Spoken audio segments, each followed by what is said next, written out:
Bonjour chers élèves, j'espère que vous allez bien.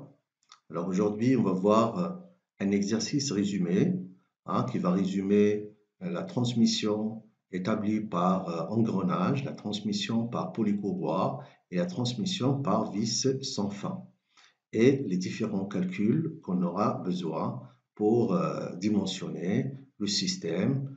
Ok. Donc ici, il s'agit donc d'un moteur électrique, un moteur électrique qui va donner le mouvement initial de puissance 750 watts. La vitesse de rotation est de 1500 tours par minute. Alors, il va entraîner une vis sans fin, d'accord, numéro 1, qui a 4 filets. Cette vis sans fin transmet un rendement de la vis de 0,6. Donc le mouvement à la roue, donc il va transmettre le mouvement à la roue de 1, qui est en rouge, comme vous le voyez. Z2, 1 égale à 80 dents. Alors attention ici, il faut faire la différence entre le rendement et le rapport. D'accord? Donc c'est tout à fait différent. Bien. Alors le mouvement de rotation est ensuite transformé par bien sûr un rendement de poulie égal à 0,9 par un système poulie-courroie. D'accord? Donc la poulie 2,2 avec un diamètre de 40 mm et 3,1 avec un diamètre de 120 mm. Le mouvement de rotation est ensuite transformé par le réducteur en engrenage.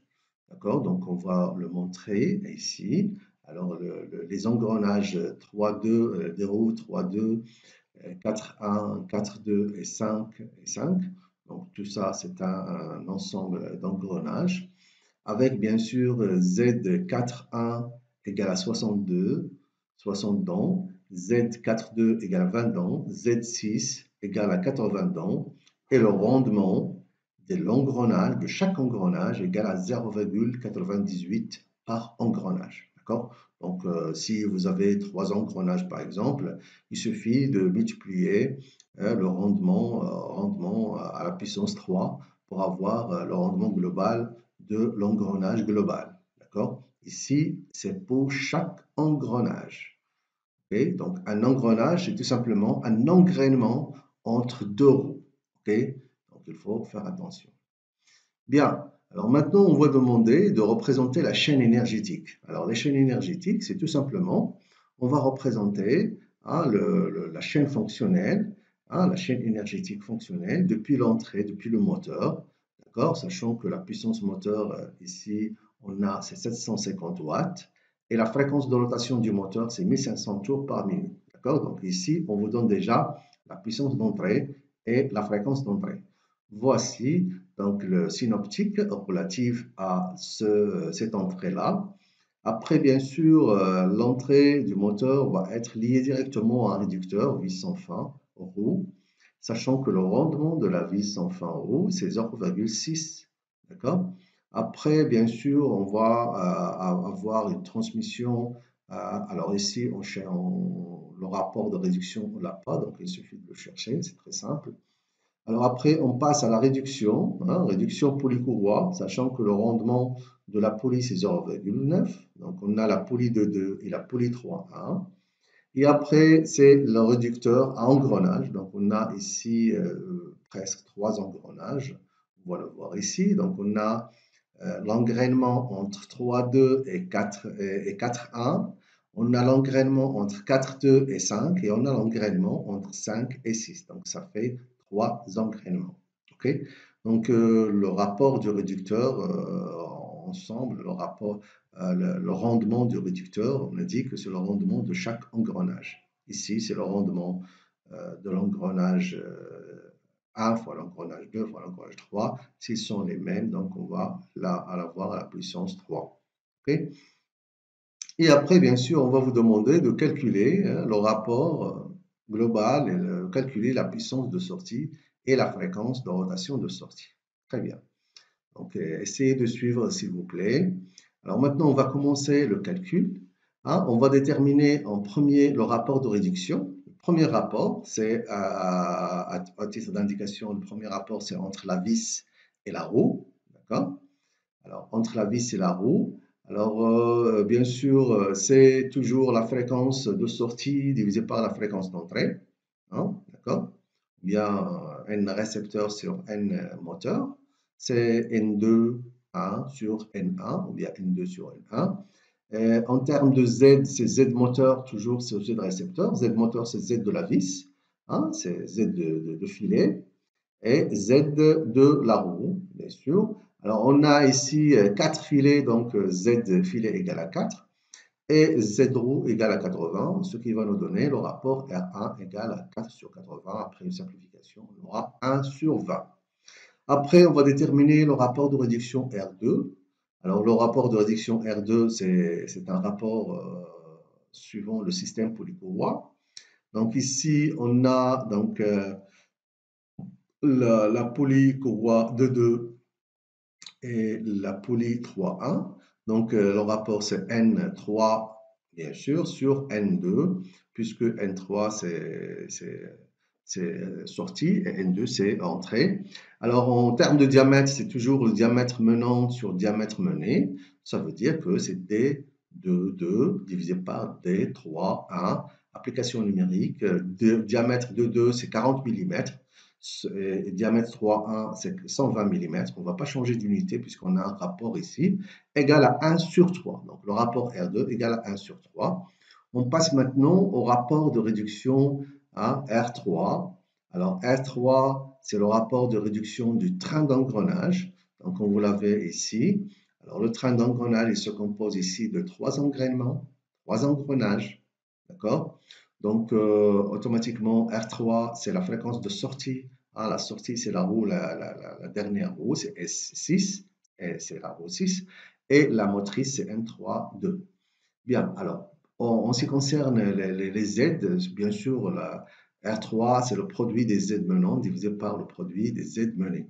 Attention ici, on n'a pas demandé de sens, donc on ne va pas mettre le moins 1 à la puissance, sinon on va avoir un sens négatif.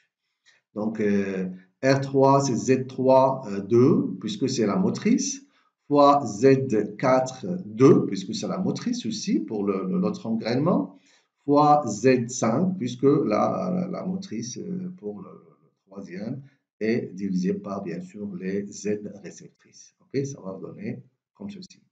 Alors, comme application numérique, on va prendre les nombres dedans et on va les appliquer. Ça va nous donner, on va simplifier par Z5, hein, puisque ça n'a pas d'influence sur le rapport. Et on va avoir, bien sûr, le rapport égal à 1 sur 6. Maintenant, on passe aux déterminations du rapport de réduction totale, hein, c'est-à-dire R égale à N6, c'est-à-dire la sortie, divisé par N1. Okay. Alors, N6 sur N1, alors ça va nous donner, ah, d'accord, donc depuis le moteur, N1 c'est le moteur et N6 c'est la sortie. Donc le rapport global, c'est toujours le produit des rapports de chaque réducteur. Okay. Donc le rapport R1 du réducteur vis et roue fois R2 polycourroie fois R3 qui est bien sûr le rapport du train d'engrenage. Alors, donc, ça fait un calcul donc simple. 1 sur 20 fois 1 sur 3 égale à 1 sur 360. Ça, c'est le rapport global de l'engrenage. Bien, d'accord? Alors, maintenant, on demande ici de calculer le couple C1 transmis par le moteur à la vis. Alors, automatiquement, quand on vous demande de calculer le couple moteur, automatiquement, on va faire appel à la puissance moteur, hein, puisqu'on dit que la puissance motrice est égale au couple motrice fois oméga motrice. C'est ce qu'on va faire. P1 égale à C1 fois oméga 1 et C1 égale à P1 sur oméga 1, puisque P1 c'est la puissance motrice, ce qui va nous donner, hein, donc oméga 1 c'est depuis Nm sur 60, on a divisé par 60 puisque, pourquoi? Parce que oméga doit être en radians par seconde, et ce qui va nous donner le calcul terminal, donc attention ici c'est en radians par seconde. D'où, bien sûr, C1 égale à 750 tours par minute divisé par le rapport et on aura 4,78 Nm. Ça, c'est le couple d'entrée. OK? Bien. Alors maintenant, connaissant N1, maintenant on va déterminer N6. Hein. Puisqu'on connaît N1, on va déterminer N6 puisqu'on connaît déjà le rapport global. Alors, on sait que le rapport global, c'est la fréquence de sortie divisée par la fréquence d'entrée. La fréquence de sortie, c'est n de 6 de la roue 6 et la fréquence d'entrée, c'est n motrice. C'est n de la roue 1, ou bien de la vis 1, puisque elle est à l'entrée. Le rapport global, on l'a déjà vu, c'est 1 sur 360, d'où N6 égale à le rapport fois, fois N d'entrée. Ok, d'accord, donc le rapport global fois N motrice.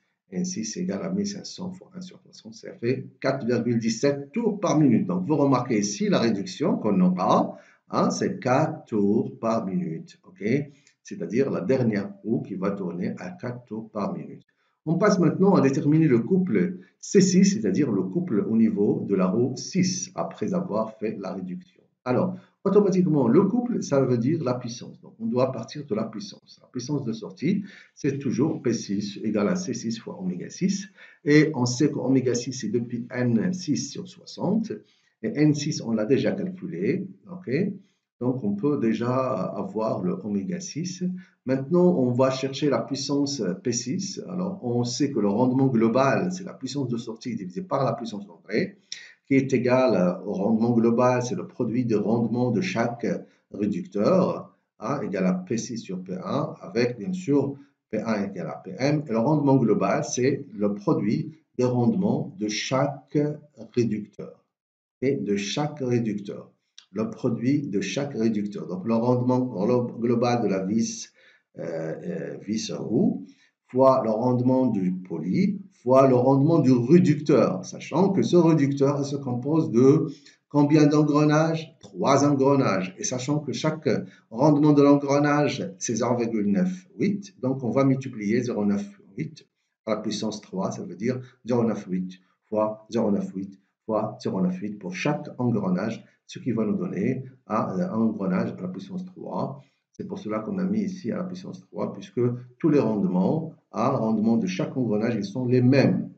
Alors, le couple C6, c'est la puissance 6, CV over oméga 6. Donc ici, un petit calcul mathématique pour faire sortir le C6. Donc ça va nous donner le C6, c'est PM fois le rendement de la vis, fois, jusqu'à application numérique. Donc vous voyez que c'est très simple à avoir. Okay, donc ça, c'est le couple C6 final.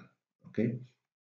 Très bien, donc j'espère que cet exercice-là sera bénéfique pour vous. Vous rappelez un peu des différentes formules et c'est important, d'accord? Donc faites très attention à ces formules et aussi aux unités et merci pour votre attention et à la prochaine.